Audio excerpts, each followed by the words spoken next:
사진 좀 잘 좀 찍으세요. 네. 예, 우리 노재환 이사장님께서 뭐 분에 넘치게 시간을 좀 더 주셔가지고 뒤에 데스크 뒤로 밀어요. 제가 감사드립니다. 사실 제가 별별 없는 사람이 하나님 믿게 돼서 제가 하나님 믿기 전에 건방지게 질문했던 내용들이 풀리기 시작했습니다. 하나님 선악과는 왜 만드셨습니까? 했는데 하나님이 선악과를 만드신 이유는 우리를 로봇으로 만들지 않으시고 정해진 노선대로 움직이는 죄를 짓지 않는 노선대로 움직이는 로봇으로 만드신 게 아니고 우리가 선택할 수 있는 자유의지를 주신 선악과가 경우에 따라서 축복의 상징으로 바뀔 수 있다는 것을 깨달았습니다. 선악과를 먹은 아담과 이브를 그대로 내버려 쓰는 것이 저주의 상징으로 될 수 있겠지만 세월이 흘러서 2000년 후에 나무 형틀에 매달리신 하나님, 십자가에서 숨을 헐떡이면서 고난을 당하시고 부활하신 하나님, 모든 것이 합력해서 선을 이루신 하나님을, 그래서 역사의 선악과를 따먹은 시점과 2000년에 예수님께서 십자가 부활의 장면을 같이 연결을 시키니까 선악과는 저주의 상징이 아니고 우리에게 자유의지를 주신 축복의 상징을 변화시킬 수 있다는 것을 제가 깨닫게 됐습니다. 또 하나님을 믿으면서 제가 건방지게 아까 처음에 말씀드렸듯이 하나님 모기, 파리, 바퀴벌레 이런 거 뭐하려고 만드셨습니까? 했던 것이 풀렸습니다. 우연히 중앙일보를 보니까 중국의 농장에서 바퀴벌레 50억 마리를 키우는 농장이 있는 걸 봤습니다. 이 바퀴벌레에서 염증 추출제 추출해내고 있어요. 하나님 뭐 하려고 구더기, 파리 이런 거 만드셨습니까? 했는데 이 가장 더러운 환경 속에서 구더기가 파리가 되고 그 면역, 어떻게 해서 그 병균을 이겨내고 생명체가 태어난 것을 보고 의학자들이 연구를 하기 시작합니다. 하나님 모기는 뭐 하려고 만드셨습니까? 했더니 신문에 보니까 꿀벌이 수분을 해서 열매를 맺게 하는 것에 20% 내지 30%를 모기가 수분을 한다는 것을 발견했습니다. 또 모기가 피를 빨아들이면서 우리가 뒤늦게 따가운 것을 느끼고 처음에는 찌를 때는 모릅니다. 그래서 마취제 성분을 의학자들이 연구하고 있습니다. 디모데전서 4장 4절에 보면은 하나님이 만드신 모든 것은 선하네. 감사함으로 받으면 버릴 것이다. 모기, 파리, 바퀴피다. 이런 건 우리가 더러운 것이라고 했는데 우리가 하나님께서 만드신 모든 피조물에 하나님의 은총의 섭리가 있는 줄 알았습니다. 하나님께서 만든 피조물 중에 다람쥐가 있습니다. 이 다람쥐는 겨울에 대비해서 열심히 도토리, 상수리, 밤을 물어다가 저장을 합니다. 숨겨놓습니다. 근데 다람쥐가 머리가 바보 같아가지고 자기가 숨겨놓은 것 중에서 26%는 찾아내는데 74%는 까먹어서 못 찾아냅니다. 다람쥐 입장에서 하나님한테 기도를 드리면 하나님 나를 왜 이렇게 바보로 만들어가지고 열심히 저장해놓은 먹이도 찾지 못하게 합니까? 불평을 할 수가 있습니다. 그러나 하나님께서는 다람쥐가 까먹었던 74%에서 세범이 되면 파릇파릇 새싹이 나서 다시 도토리, 상수리, 밤나무가 오지는 숲을 이루게 하셔서 다람쥐가 까먹도록 풍성해 먹을 수 있는 식량을 예비해 놓게 되신 것입니다. 다람쥐는 하나님 앞에 그 하나님께 감사를 드려야 될 것이라 생각합니다. 제가 이와 같이 건방지게 의심을 품었던 것이 선악과는 왜 만드셨습니까? 해충을 왜 만드셨습니까? 하나님 뭐 모든 종교들 다 백두산 꼭대기 올라가 여기저기 올라가 길이 여러 개 있는데 무슨 유일하신 뭐 어쩌고 이런 하는 거 믿지 않기 전에 이렇게 건방지게 질문했던 내용도 풀렸습니다. 피조물의 세계에서는 하나님께서 여러 길을 만들어 놓으셨습니다. 서울서 부산 가는 길, 고속버스 타는 길, 전철 타는 거 여러 가지 만들어 놓으셨는데 피조물을 창조하신 유일하신 하나님을 피조물 세계에서 연결한 것은 유일하신 하나님밖에 없다. 좁은 문으로 들어간다는 말이 넓이가 좁다 넓다 이런 뜻도 되겠지만 세상에 온갖 수백 가지 수천 가지의 길이 있지만 하나님의 구원의 길로 가는 것은 유일하신 한 길밖에 없습니다.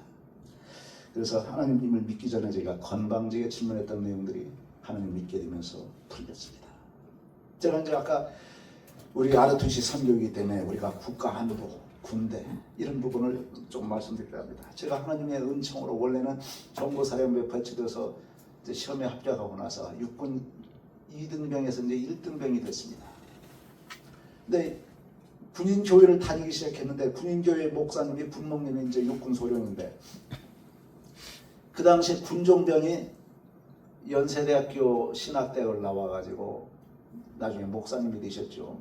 총신대학교 학생처장을 하고 면목동에 있는 세계로교회 담임 목사를 한 정병관 목사님인데 그분이 제대를 하면서 육군 병장으로 제대하면서 후임자를 뽑아야 되는데 정보사령부에 신학대학교 출신들이 수십 명 있습니다. 목사님 후보자들이 많습니다.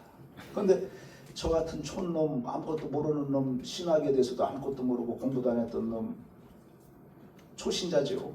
저를 갑자기 군종병으로 뽑아주셨어요. 그래서 제가 군인교에서 육군 상병 경장 때는 군인교에서 근무했습니다. 그래서 군인교에서 근무하면서 또 하나님의 말씀, 목사님이 설교하신 내용 예배 요약하고 이런 역할을 했지요. 근데 제가 이 군대를 보면서 이 군대가 하나님을 믿을 수 있는 성도들을 전도할 수 있는 황금 어장이라고 생각합니다. 군대하고 교도소입니다.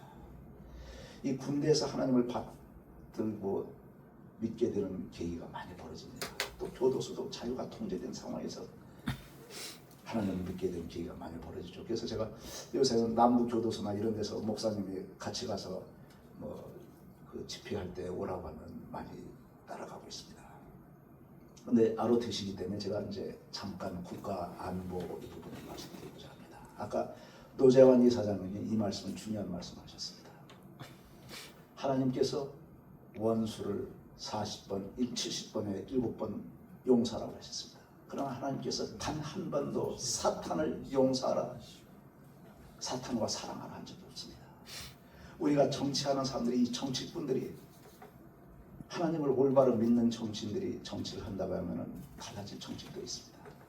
중요한 것이 지난번에 제가 얼핏 말씀드렸듯이 진보 보수라는 용어가 있습니다. 용어 혼란 전술입니다. 사탄은 드라큘라의 모습으로 나타나지 않습니다. 천사의 가면을 쓰고 나타납니다. 진보 보수하는 어린 학생들이 진보는 좋은 개념, 앞으로 나가는 개념, 보수는 노인 양반들, 보수 꼴통들이 하는 거다 이렇게 생각합니다. 그런데 이 용어를 하루빨리 올바른 용어로 진보는 친사회주의, 보수는 자유민주주의 바꿔줘야 됩니다. 두 글자로 바꾸는 용어를 생각이 안 나면 우선 우파 좌파 우선 구분해놔야 됩니다. 민주주의라는 용어도 자유민주주의에서 자유 두 글자만 빼면은 북한 애들도 조선인민민주주의인민공화국 민주주의를 쓰고 있습니다. 모택동이가 하는 중화인민민주주의인민들 걔들도 민주주의를 쓰고 있습니다.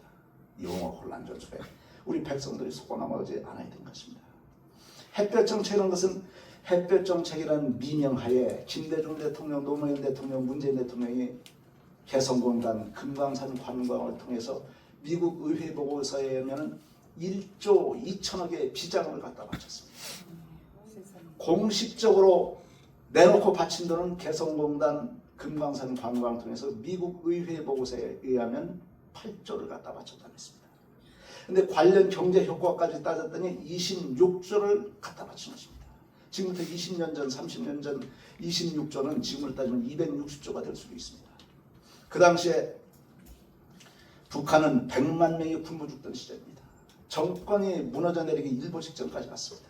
그런데 김대중 대통령이라는 사람이 나타나가지고 북한은 절대로 핵무기 개발할 능력이 없다고서 막 퍼주기 시작했습니다. 박근혜 대통령한테 최순실가 각 그룹에서 70억씩 가서 한 400억 비자금을 갖다 모았다고 해서 박근혜 대통령이 징역 20년, 최순실은 징역 20몇 년 교도소에 갔습니다.